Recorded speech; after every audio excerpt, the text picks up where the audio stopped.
안녕하세요 여러분, 여러분의 건강과 행복을 응원하는 러브에코입니다. 이 영상에서는 제가 현재 진행하고 있는 러브에코의 스트레스 제로 다이어트의 중간 결과를 공유해드리고자 합니다. 러브에코의 스트레스 제로 다이어트는 2월 중순에 시작해서 3월 말까지 약 6주간에 걸친 다이어트 프로젝트인데요. 제가 2주마다 인바디를 측정했어요. 그리고 마지막으로 3월 말에 최종 인바디를 측정할 예정입니다. 이 영상에서는 첫 1, 2주차와 그 다음에 3, 4주차 기간 동안 제가 어떻게 다이어트를 진행해 왔으며 또 어떠한 결과가 나왔는지를 공유해 드릴 예정입니다. 제가 이전 영상에서도 많이 언급드린 바와 같이 건강한 체중 감량을 위해서는 스트레스 관리가 매우 중요해요. 그래서 제가 이 다이어트 프로젝트 이름을 스트레스 제로 다이어트라고 정한 것입니다. 그것을 큰 기준으로 삼아서 제가 이 다이어트를 함에 있어 총 6가지 항목을 정했었는데요. 다시 한번 간단하게 말씀드리면 첫 번째, 공복 운동하기. 왜냐하면 저는 오전에 간헐적 단식을 하기 때문에 오전에 운동을 하면 공복 운동이 될 수밖에 없어요. 두 번째, 많이 걷기. 세 번째, 간헐적 단식하기. 약 18시간을 척도로 삼았습니다. 네 번째, 건강한 식단. 첫 2주 동안은 저탄수화물 식단을 유지했고요. 나머지 3, 4, 5, 6주차 동안은 저탄수화물 식단은 아니지만 건강한 탄수화물 그리고 건강한 지방과 단백질을 먹는 식단을 계획했었습니다. 다섯 번째, 충분한 수면입니다. 수면은 스트레스 호르몬 코르티졸을 높이는 강력한 인자예요. 그렇기 때문에 하루 7시간 이상은 수면을 취하는 것을 계획했었습니다.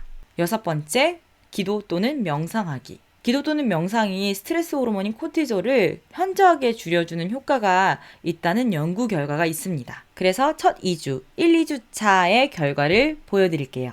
우선 5점 만점, 별 5개를 최고 점수로 잡았는데요. 첫 1, 2주차는 상당히 잘 했어요. 공복 운동도 일주일에 5번 이상 했고, 걷기도 운동하러 갈 때 올 때 총 1시간 이상은 늘 걸었고, 간헐적 단식도 잘 지켰습니다.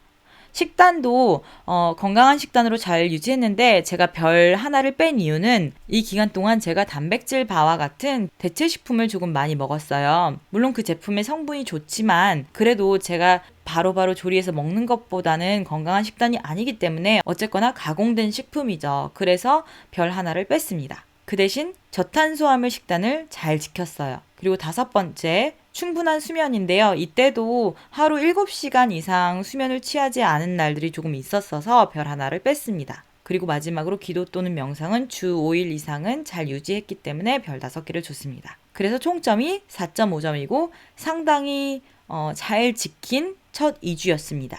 결과는 어땠을까요? 같이 한번 인바디를 볼게요. 첫 2주 동안 체중이 1.1kg 줄었습니다. 그런데 여기서 중요한 것은 체중이 아니라 체성분이죠. 얼마나 근손실이 없거나 또는 근육이 늘어나면서 체지방이 빠졌는가가 중요한데요. 보시면 골격근량이 24.2에서 24.6kg으로 총 0.4kg이 늘었습니다. 그래서 공복운동 또는 저탄수화물 식단을 하면은 근손실이 일어난다고 주장하시는 분들이 있는데 제가 직접 체험해본 결과 그렇지 않았어요. 그리고 체지방량은 1.7kg이 줄었습니다. 그래서 체중은 1.1kg만 줄었지만 체지방량은 1.7kg이 빠지고 근육이 늘은 거죠. 여기서 중요한 건 제가 이 다이어트를 시작하기 전에는 경도 비만이었는데 체지방률이 표준으로 돌아왔다는 거예요. 그리고 또 한 가지, 내장 지방 레벨이 7에서 6으로 떨어졌습니다. 이제 두 번째로는 3, 4주차 결과인데요. 3, 4주차에도 운동을 주 5일 이상 잘했어요. 근데 이때는 공복 운동이 아닌 때도 있었습니다.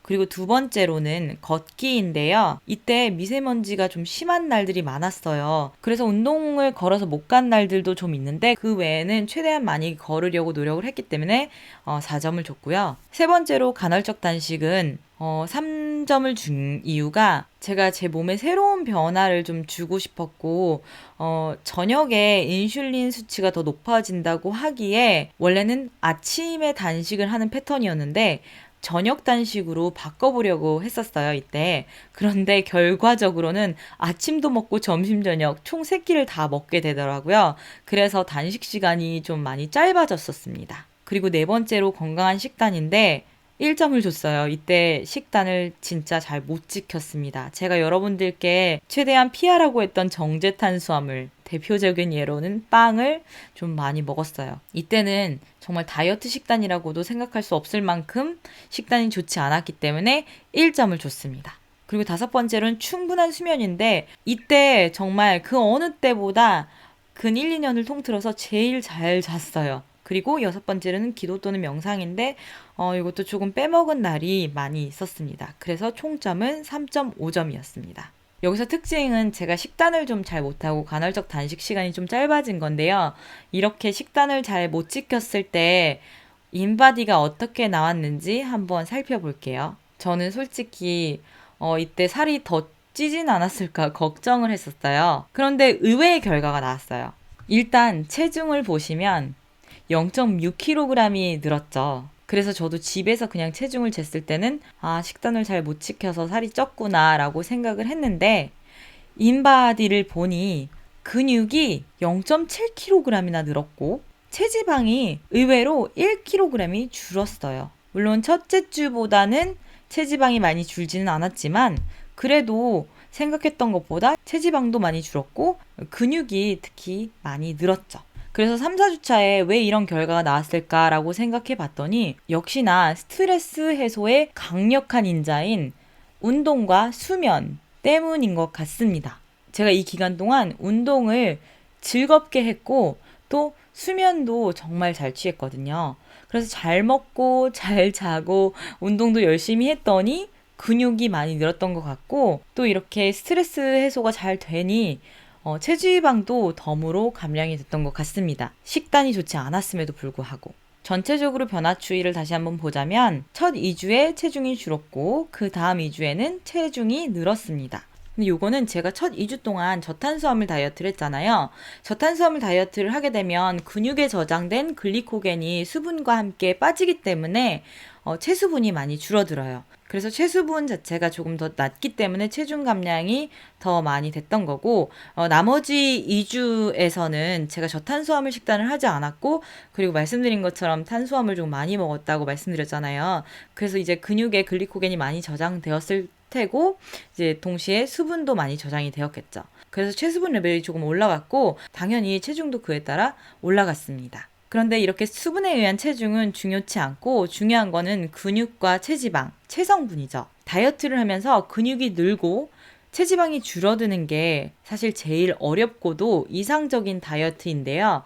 제 결과가 생각보다도 오히려 더 좋게 나와서 저도 많이 놀랐습니다. 그래서 총 한 달간 체중 자체는 0.5kg이 줄었지만 근육이 1.1kg이 늘고 동시에 체지방이 2.7kg, 약 3kg이 줄어들었습니다. 물론 아직 이 다이어트 프로젝트가 2주가 더 남았지만 제가 처음 이 다이어트 프로젝트를 시작했을 때 생각했던 것보다 오히려 더 좋은 결과가 나와서 전 좀 놀랐어요. 왜냐면 제가 식단을 스트레스 받으면서 엄청 줄이거나 이런 것도 아니고 건강한 식단을 잘 챙겨 먹으면서 진행하는 거였기 때문에 극적인 변화가 있을 거라고는 생각 안 했거든요. 그리고 이제 간헐적 단식을 하면서 공복 운동을 할 때 근손실이 일어나지 않는다라는 연구 결과가 있지만 정말로 그 부분이 잘 지켜질지가 궁금했거든요.